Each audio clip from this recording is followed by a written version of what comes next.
Buenas tardes, mi nombre es Carlos Mora y junto a mi equipo vamos a dar una breve explicación de los artículos que conforman el Código de Ética Profesional del Psicólogo y rigen el ejercicio de la profesión en Venezuela.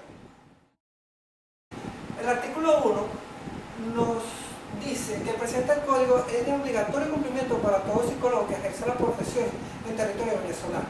Ningún colegio de psicólogos podrá promulgar normas deontológicas profesionales que contrarien o menoscaben en cualquier forma las establecidas en el presente código. A su vez, el artículo 2 nos dice que también son obligatorias para el psicólogo las disposiciones contenidas en la ley del ejercicio de la psicología y en los reglamentos, acuerdos, resoluciones y demás decisiones de la Federación de Psicólogos de Venezuela, del colegio en cuyas jurisdicciones ejerza la profesión y del Instituto de Previsión Social del Psicólogo. El artículo 3 dice que quien infrinja las disposiciones de este código será procesado según las pautas que establezca el respectivo reglamento disciplinario y sancionado en la forma prevista por la ley del ejercicio de la psicología y por el reglamento de esta. Ahora bien, el artículo 4 dice que el ejercicio de la psicología constituye una profesión eminentemente digna y humana. El artículo 5 nos dice que el psicólogo está obligado a ejercer su profesión en condiciones morales y materiales que garanticen la calidad científica de la misma y los eminentes fines humanos que deben caracterizarla. En el artículo 7, las sanciones previstas en el mencionado artículo se aplicarán sin perjuicio de las acciones civiles y penales a que haya lugar. Para el artículo 8, dice que son los deberes éticos esenciales de la profesión del psicólogo la probidad, la independencia, la generosidad, la objetividad y la imparcialidad. También no son la fraternidad, la justicia, la igualdad, la libertad, más el respeto de los derechos inherentes de la persona humana, consagrados en la Carta de Derechos Humanos y en la Declaración del Principio de los Colegios Profesionales Universitarios. En el artículo 10 nos dice que al igual que la honradez moral, la honradez intelectual es un deber ético esencial del profesional de la psicología, si en el fondo aquella constituye un escrupuloso respeto de las reglas de lo justo, esta última constituye un respeto escrupuloso por la verdad, que en el psicólogo siempre debe manifestarse en el ejercicio de todo quehacer profesional. El artículo 13 nos dicta que los psicólogos tienen el deber de realizar con la mayor dedicación y empeño las labores propias de sus funciones. También deben contribuir con su ejemplo y conducta a incrementar el nivel ético, científico y cultural en su área profesional. El artículo 14 nos dice, que es éticamente ineludible para el profesional de la psicología una constante preocupación por la formación intelectual, esforzándose por estar en permanente actualización de conocimientos respecto a adelantos de la ciencia. El artículo 15 dice que el respeto a la integridad de la persona humana en los distintos ámbitos donde se desempeñe como profesional constituye uno de los más sagrados deberes del psicólogo, quien en todo momento debe velar por el bienestar individual y social en la prestación de sus servicios a personas naturales o instituciones públicas o privadas y en los campos de investigación pura o aplicada. El artículo 16 dice que para prestar sus servicios profesionales el psicólogo debe encontrarse en condiciones psicofísicas satisfactorias. Son contrarias a este principio las alteraciones mentales agudas o crónicas, la incapacidad manifiesta de los sentidos con reducción del campo de la conciencia y de la actividad pensante y las adicciones que lo incapacitan. Ahora bien, el psicólogo le está absolutamente prohibido hacer uso con fines profesionales de medios, recursos y técnicas que sugieran el consumo de drogas o sustancias estupefacientes. De lo contrario, se hacen acreedores de la más grave sanción ética sin perjuicio de lo dispuesto en el Código Penal. Esto nos lo dice el artículo 17. Ahora, en el artículo 18, dice que el psicólogo debe procurar en todas circunstancias una imagen de respeto para su profesión, consiguiendo para esta el reconocimiento social a través del prestigio cimentado en el más alto concepto de la dignidad y en la calidad científica de su actividad profesional. El artículo 19 nos dice que el psicólogo debe conservar su independencia en todas circunstancias en que despliegue su actividad profesional. No aceptará sugerencias reñidas con pulcritud y honorabilidad profesional ante autoridades públicas. cuando fuera el caso, desarrollará su actividad con imparcialidad, con objetividad científica y con el mismo grado de independencia. El artículo 22 nos dice que atenta contra la ética profesional del psicólogo aceptar más de un cargo remunerado, cuando esto signifique el cabalgamiento de sus honorarios. El artículo 23 nos dice que la cortesía, la consideración y el respeto mutuo son deberes de los profesionales de la psicología, los cuales igualmente deben manifestar una conducta privada compatible con el honor, la dignidad y la delicadeza. El artículo 24 dice que el profesional de la psicología debe combatir ilícitamente la conducta censurable de sus colegas, así como la de los funcionarios públicos ante los cuales fueron requeridos sus servicios de experto. Será deber ineludible formular la denuncia correspondiente. El artículo 25 nos dicta que cuando se requieran sus servicios profesionales, no le está permitido al psicólogo aceptar o rechazar asuntos por motivos en los que se le prive el interés personal o de monto pecuniario, o lo que percibe, el monto que percibe. Tampoco aceptará aquellos asuntos que impliquen sostener principios contrarios a sus convicciones personales y científicas, o lo que puedan comprometer o limitar su independencia. El artículo 34 nos dice que no podrá ejercer la profesión del psicólogo en forma regular y permanente en una entidad federal distinta a aquella donde habitualmente el psicólogo ejerce su profesión, a menos que efectúe la notificación previa al colegio respectivo y deberá acatar las disposiciones de este colegio. Finalmente, el artículo 36 nos dice que los psicólogos que desempeñen cargos ejecutivos o disciplinarios en la Federación de Psicólogos de Venezuela o en los colegios de psicólogos debe acatar las decisiones tomadas por la mayoría de votos dentro de los organismos gremiales, nacionales o regionales. El disentimiento de cualquiera de los integrantes podrá hacerse en los medios de comunicación internos o públicos del organismo al cual pertenezca. Bueno, por mi parte esto ha sido todo. Mi compañero Jesús Pérez continuará con la exposición. Muchas gracias por su atención. Buenas, mi nombre es Jesús Pérez y voy a continuar con los artículos del 37 al 72. El psicólogo goza de todo derecho de usar la prensa para anunciar el ejercicio de su profesión. Sin embargo, debe cumplir con ciertas condiciones. Es entonces que del artículo 37 al artículo 48 y otros artículos más adelante del Código de Ética del Psicólogo Venezolano que podemos encontrar diferentes normas claras y específicas del manejo del diseño y publicidad que se puede emplear. Por supuesto, todo bajo la previa autorización del colegio respectivo al que pertenezca, que en cuya junta directiva estudiará y evaluará que se cumplan las pautas indicadas. Tales son el texto empleado en publicaciones de prensa o revistas, indicaciones que deben tener dichas publicaciones como el nombre y apellido, especialidad en caso de tenerla, dirección, teléfono, horario de trabajo y el número de la Federación de Psicólogos de Venezuela. Las placas de exteriores para los anuncios de los psicólogos en consultorios, clínicas, institutos u oficinas también deben someterse a revisión y no deberá tener más información de la anterior descrita, así como cumplir las dimensiones que se exigen en el artículo 39, que nos dice que las placas no pueden exceder un máximo de 20 centímetros por 60 centímetros de dimensión, así como los avisos de exteriores que anuncian establecimientos relativos al ejercicio de la psicología solo deben contener el nombre del establecimiento y cumplir con las dimensiones que se indican en el artículo 40, que es de 1 metro de alto por 2 de largo. También ocurre lo mismo con las tarjetas, que deben pasar por una revisión, las tarjetas de presentación, que también deben regirse por estas normas, permitiendo también utilizar el símbolo de SIC, como lo indica el artículo 41.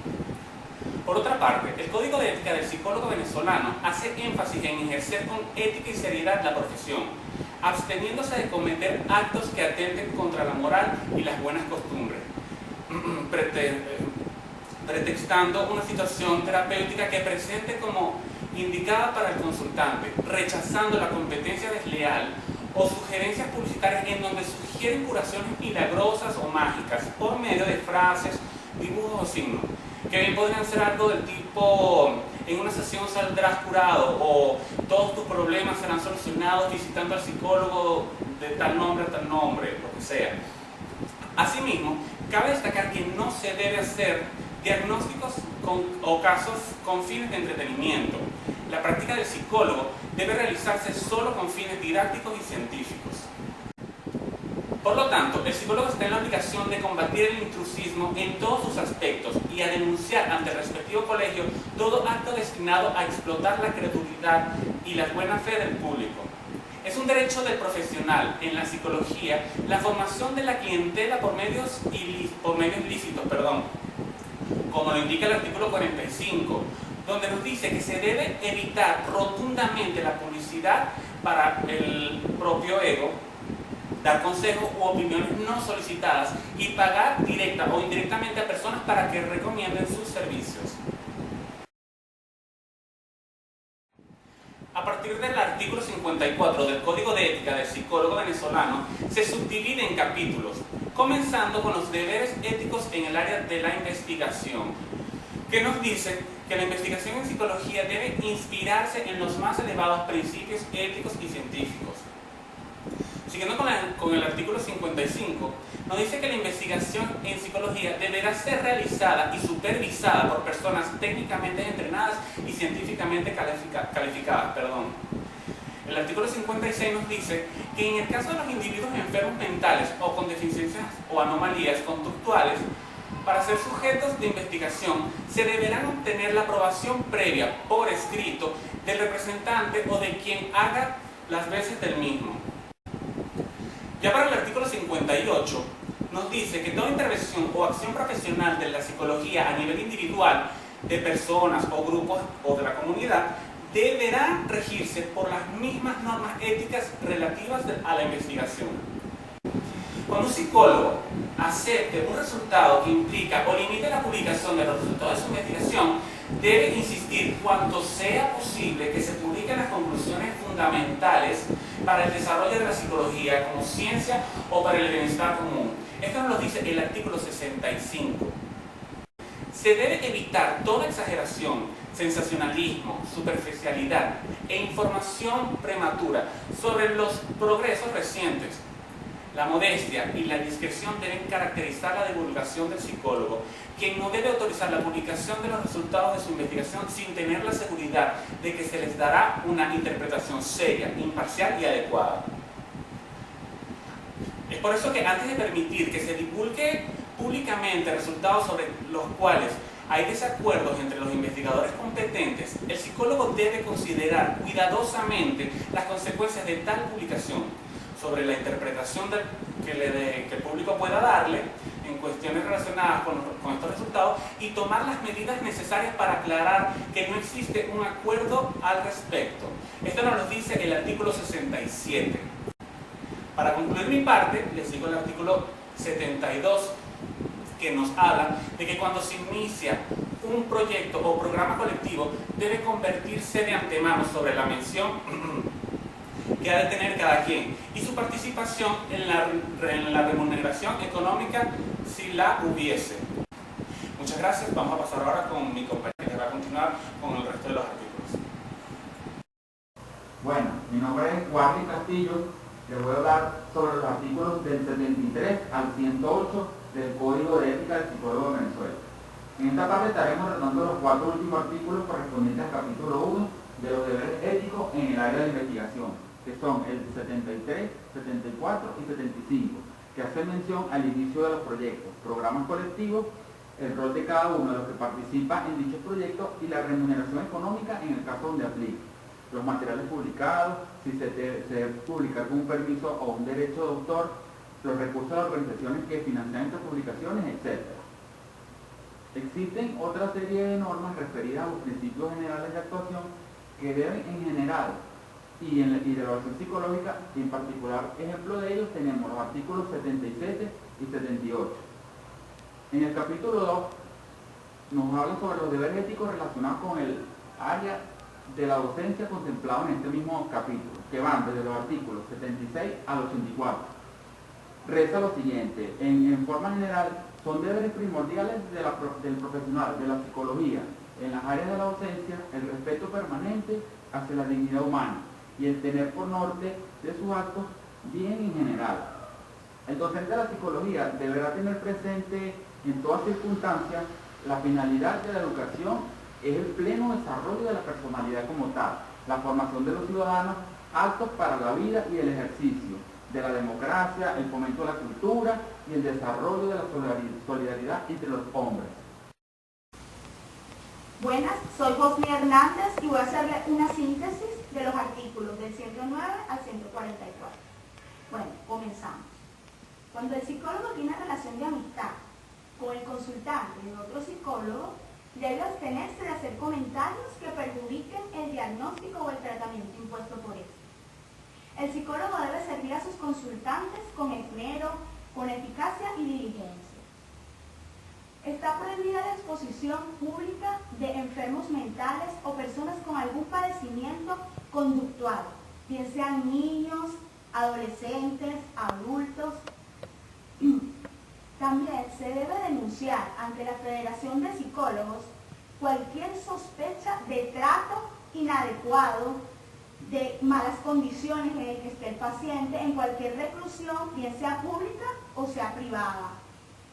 En estos casos, las familiares están en el derecho de solicitar a la Junta de Psicólogos cuando no estén de acuerdo con un tratamiento impuesto o empleado.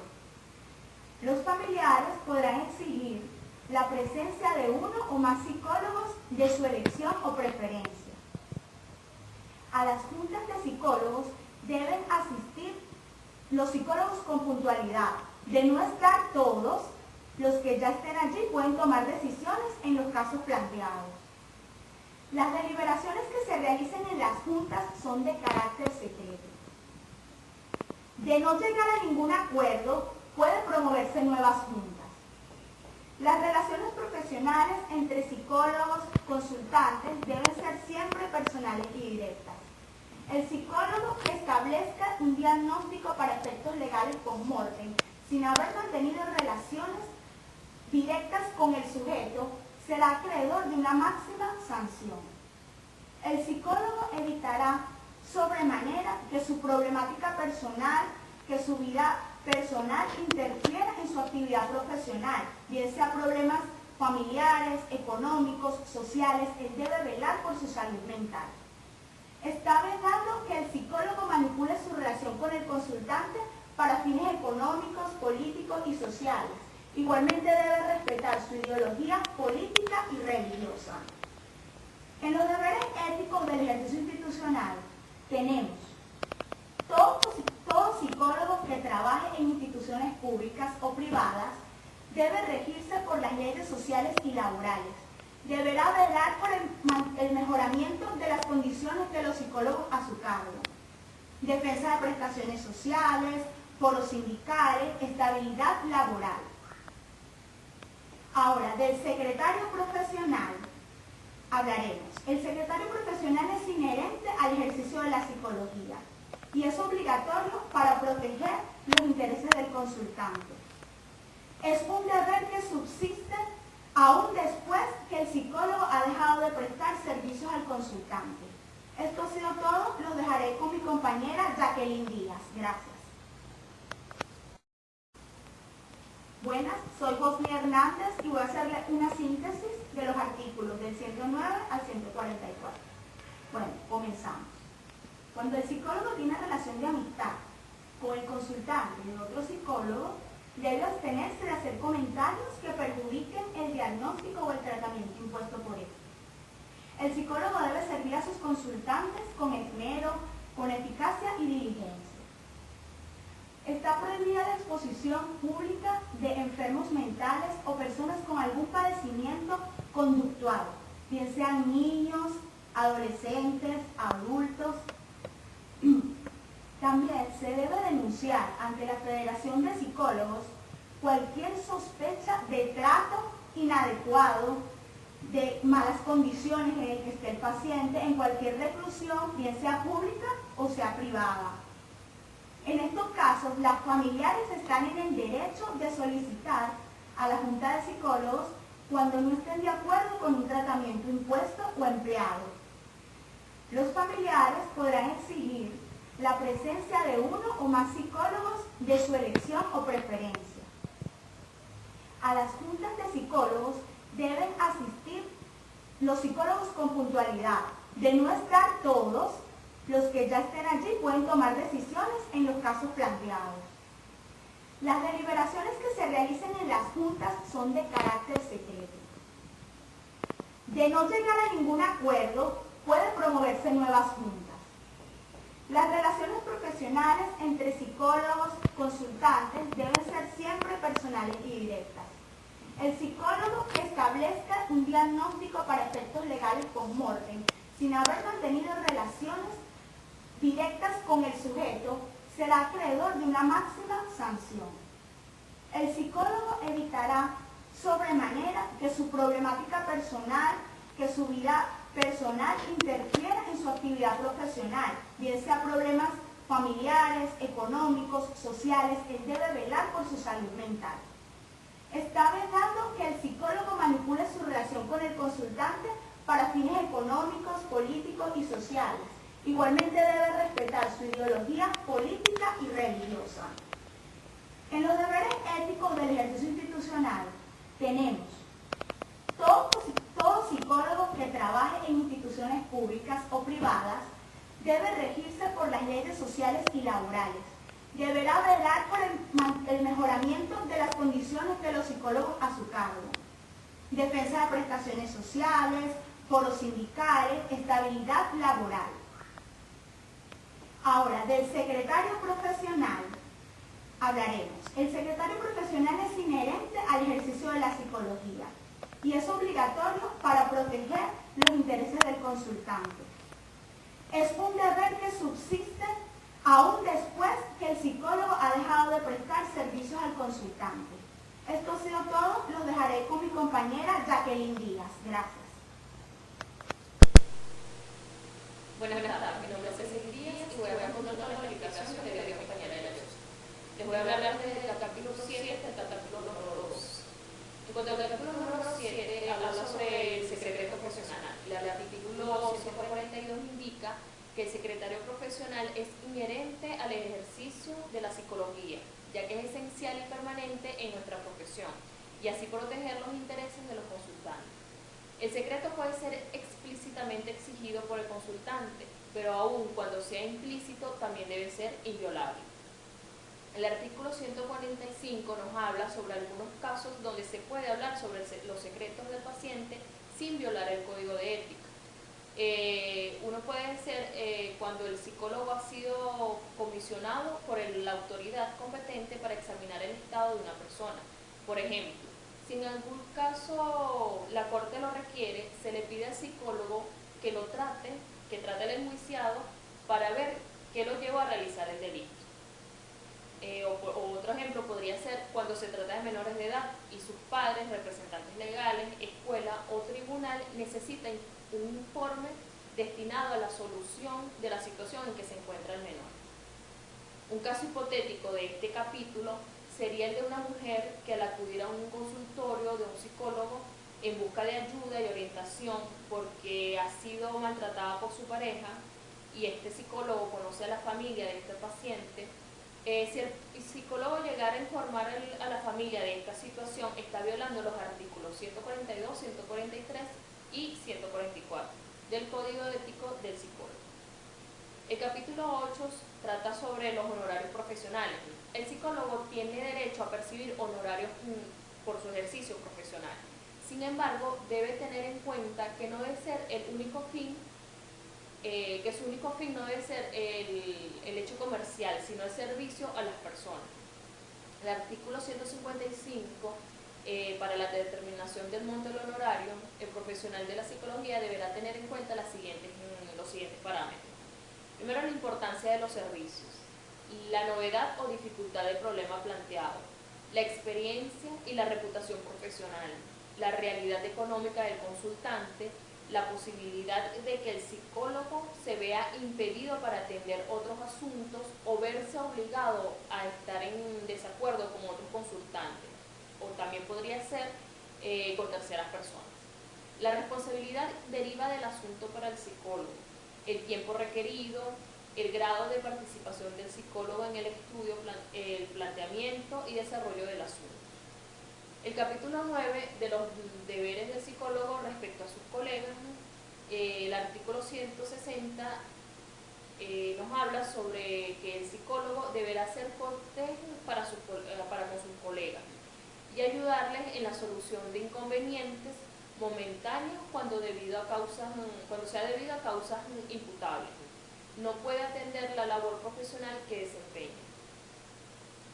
El artículo 170 nos dice que los psicólogos que reciban consultas referidos por otros colegas deberán informar por escrito al colega remitente todo lo relativo al estudio del caso, las indicaciones, las estrategias y el resultado de las mismas. Capítulo 10 de los deberes para con el gremio, tenemos el artículo 174 que dice que nadie podrá ejercer actividades propias de la profesión del psicólogo sin que previamente se inscriba en el colegio de psicólogos respectivo, en la Federación de Psicólogos de Venezuela y en el Instituto de Prevención Social del Psicólogo.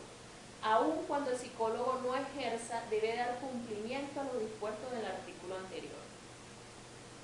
Todo profesional de la psicología debe mantener actualizada su dirección de habitación, su dirección de trabajo, así como los teléfonos respectivos. Cada colegio debe llevar un registro actualizado con estos fines. Quien incumpla esta disposición será sancionada por el Tribunal Disciplinario. Capítulo 11 habla sobre las sanciones y las causales que las determinan.